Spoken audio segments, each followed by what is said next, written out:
सिद्ध हो जाता है। हे गुरु ब्रह्मा, हे गुरु विष्णु,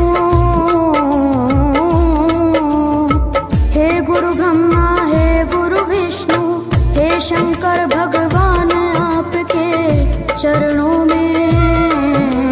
हे गुरुदेव प्रणाम आपके चरणों में, सारे तीर्थ धाम आपके चरणों में। हे गुरुदेव प्रणाम आपके चरणों में।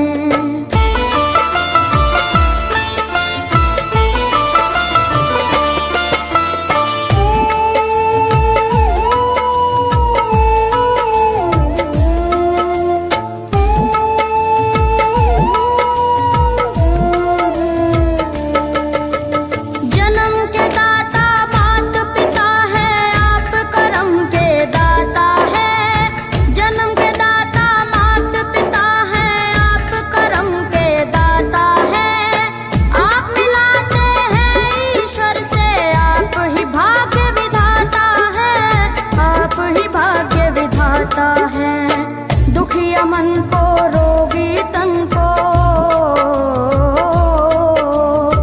दुखिया मन को, रोगी तन को मिलता है आराम आपके चरणों में।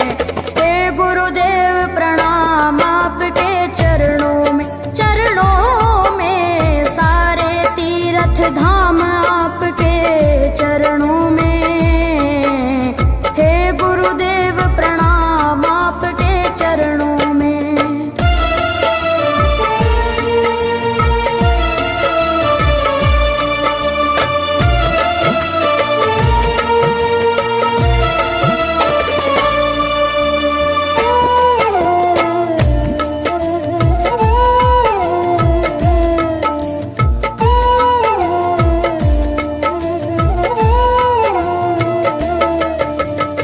निर्बल को बलवान बना दो, मूर्ख को गुणवान प्रभु।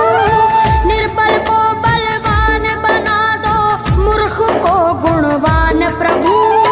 देव कमल और बंसी को भी ज्ञान का दो वरदान प्रभु, ज्ञान का दो वरदान प्रभु।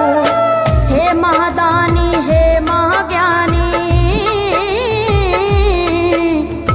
हे महादानी, रहूं मैं सुबह हो शाम आपके चरणों में। हे गुरुदेव प्रणाम आपके चरणों में, सारे तीर्थ धाम आपके चरणों में। हे गुरुदेव प्रणाम आपके चरणों में। करता करे न कर सके, पर गुरु करे सब होए।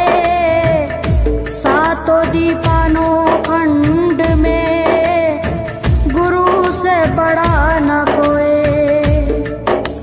गुरु से बड़ा न कोई, प्यारे गुरु से बड़ा न कोई। मैं तो सात समुद्र की मसी करूं, लेखन सब बन गए राय। सब धरती कागज करूं, पर गुरु गुण लिखा न जाए, प्यारे गुरु गुण लिखा न जाए। सारे तीर्थ धाम आपके चरणों में।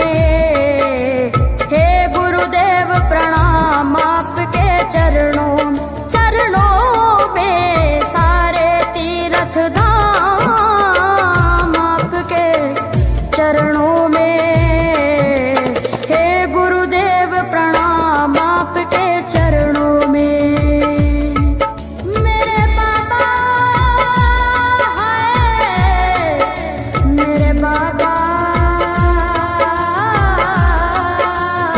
मेरे बाबा,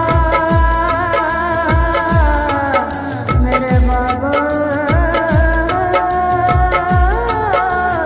मेरे बाबा।